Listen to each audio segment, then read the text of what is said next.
अस्सलाम अलैकुम नाजरीन, में सोबिया खान हूँ। आज हम बात कर रहे हैं ग़ज़वा बदर के बाद से ऐसा नहीं हुआ कि आलम इस्लाम मदूमियत से दो चार हुआ जैसा कि एन जालूत की जन्म में हुआ था। जिस तरह 600 साल कबल बदर में नबी सल्लल्लाहु अलैहि वसल्लम ने फतह हासिल की थी, इसी तरह ममलूकों ने एन जालूत की जन्म में मंगोलों, सलीबियों और इरमाइयों की मुश्तरका फ़ौजों पर फतह हासिल की। मुस्लिम दुनिया एक ऐसे फ़र्क से बच गई जो तारीख़ ने किसी भी तहज़ीब को इजाज़त दी थी।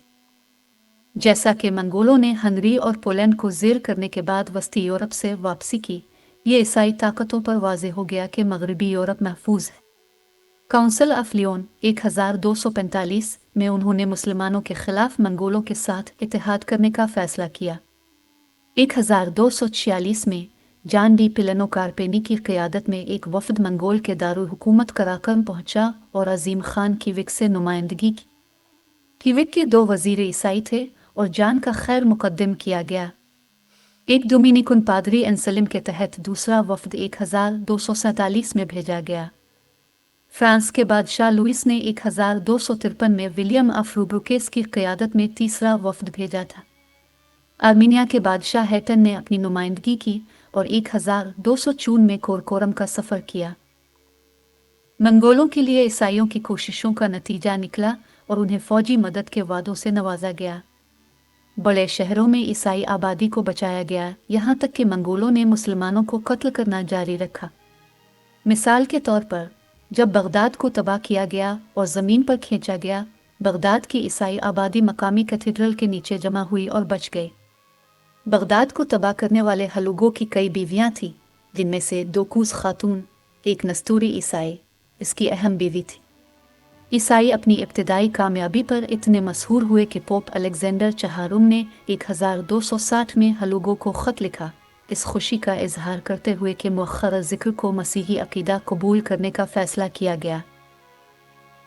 सकूत बगदाद 1258 की खबर ईसाइयों को बड़ी खुशी के साथ मिली, जिन्होंने इसमें यरूशलेम के नुकसान का अज़ाला करने का मौका देखा।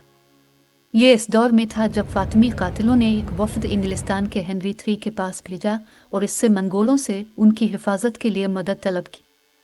विंचेस्टर के बिशप का जवाब सख्त था, उन कुत्तों को एक दूसरे को खा जाने दो और मुकम्मल तौर पर मिटा दिया जाएगा और फिर हम देखेंगे उनके खंडरात पर कायम यूनिवर्सल कैथोलिक चर्च।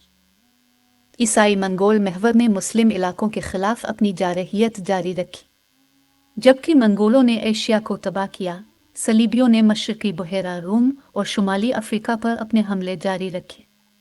1218 में एक जर्मन फ़ौज ने मिस्र पर हमला किया, दमटा पर कब्ज़ा किया और काहिरा की तरफ बढ़े। मिस्रियों ने हमला आवरों को डेल्टा में दाखिल होने की इजाज़त दी, फिर दरियाए नील के किनारे खोले, जर्मन फ़ौज को फंसाया और गर्क कर दिया। 1261 में फ्रांसीसियों ने शुमाली अफ्रीका पर हमले की कोशिश की, जबकि स्पेन और पुर्तगाल मराकश के साहिल पर अस्करी तौर पर सरगर्म थे। दरी असना हलूगों ने इराक और शाम पर कब्जे के साथ बगदाद की बोरी का पीछा किया। अपने नजूमियों से मशवरा करने के बाद इसने मलागा में अपना अड्डा कायम किया। इताब सल्जूक शाह को शिराज के करीब पकड़कर सर कलम कर दिया गया। 1260 में हलब पर हमला किया गया और उसकी आबादी को मौत के घाट उतार दिया गया। दमिश्क ने बगैर किसी लड़ाई के हथियार डाल दिए मंगोल कमांडर कितबोगे, आर्मीनियाई बादशाह हेटन और अंतकिया के सलीबी बादशाह बोहेमिन ने कदीम अमरी दारुल हुकूमत की गलियों में एक साथ मार्च किया और शहर के मुसलमान बाशिंदों को सलीब के सामने घुटने टेकने पर मजबूर किया। मिस्र के ममलूक सुल्तान कोटूस को हथियार डालने और तबाही का सामना करने के लिए समन जारी किया गया। ममलूक से पहले इंतखाब वाकई सख्त थे। वो जानते थे कि या तो हथियार डालने और जंग में हारने का मतलब फना हो जाएगा और इस्लामी सकाफत का आखिरी गढ़ तबाह हो जाएगा। अगरचे दिल्ली अभी तक मंगोलों से महफूज था, लेकिन इस्लाम ने बमुश्किल 1260 अशारिया तक हिंदुस्तान के मैदानों में खुद को कायम किया था। यरूशलेम, मक्का और मदीना ले जाया जाएगा। सुल्तान ख़ुतूस की तरफ से जनरल बेरस की क़यादत में जिहाद के लिए समन रवाना हुए। जवाब ज़बरदस्त था और एक हौसला अफजा मुस्लिम फ़ौज गासिबों का मुकाबला करने के लिए सीनाई के रास्ते फ़लस्तीन की तरफ बढ़े। ममलूक एक तर्क कबीला था जिसने दरियाए नील के जजीरों में अपना घर बना लिया था। इसलिए उन्हें बाज़ औक़ात बिहारी ममलूक भी कहा जाता है। ममलूक का लफ्ज़ मिलिका अपनी मलकियत से माखूज़ है।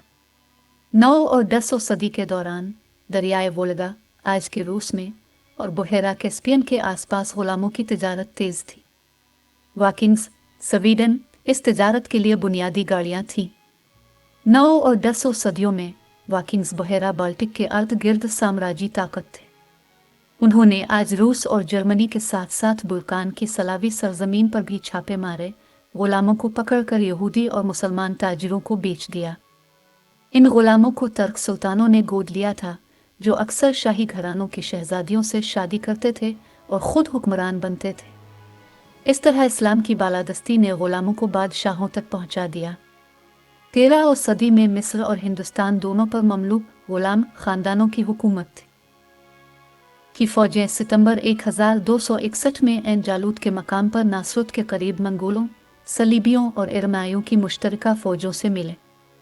एक ज़बरदस्त जंग हुई। ममलूक के दाएं तरफ ने हमला आवरों के खिलाफ इल्ज़ाम लगाया और इसे वापस करने पर मजबूर किया, लेकिन मंगोलों ने बाईं तरफ जवाबी हमला किया और ममलूक हिचकिचाए। जनरल ने चार्ज संभाल लिया और इस्लाम के दिफा के लिए एक जंग शुरू हुई। दुश्मनों को भगा दिया गया, कितबोगे मारा गया। आर्मीनिया का बादशाह हैटन और अंतकिया का बादशाह बोहेमन भाग गया। मंगोलों का हलब तक ताक़ुब किया गया और उन्हें तबाह कर दिया गया। मिस्र और उसके साथ हिजाज और फ़लस्तीन बच गए। मंगोलों ने यूरेशियाई बर्र-ए-आज़म पर जो तारीख जादू डाला था वो टूट गया। एन जालूत बिलाशुबा इंसानी तारीख़ की फ़ैसला कुन लड़ाइयों में से एक थी, जिसकी अहमियत के लिहाज से सियाहत की जंग 765 और पिलिसी की जंग 1757 से मुवाजना किया जा सकता है। इसने यूरेशिया में मंगोलों की सबसे दूर की पेशकदमी की निशानदेही की। एन जालूत में शिकस्त के साथ ईसाइयत ने यरूशलेम की बाजियाबी की उम्मीद खो दी और शाम के साहिल पर उसकी गिरफ्त को नाकाबिल तस्खीर बना दिया। आर्मीनियाई कफकाज के पहाड़ों में अपने पहाड़ी कलों में वापस चले गए। अगर ममलूक हार जाते तो काहिरा का वही अंजाम होता जो बगदाद का होता। सलीब हिलाल की जगह ले लेती और शामी मंगोल मक्का और मदीना के मुकद्दस मकामात पर हुक्मरानी करते। एन जालूत से वापसी पर ने सुल्तान कोतविज़ को बेघर कर दिया, मकतूल खलीफा अलमस्तसिम के एक रिश्तेदार को काहिरा मदऊ किया और मिस्र में अब्बासी खिलाफत को दोबारा कायम किया। वहाँ सुन्नी इस्लाम की आर्जी नशिस्त रही, यहाँ तक कि उसे 1517 में उस्मानियों ने बेघर कर दिया और इस्तांबुल चला गया। अलमल तब चैनल देखने का शुक्रिया। प्लीज़ इस चैनल को सब्सक्राइब करें।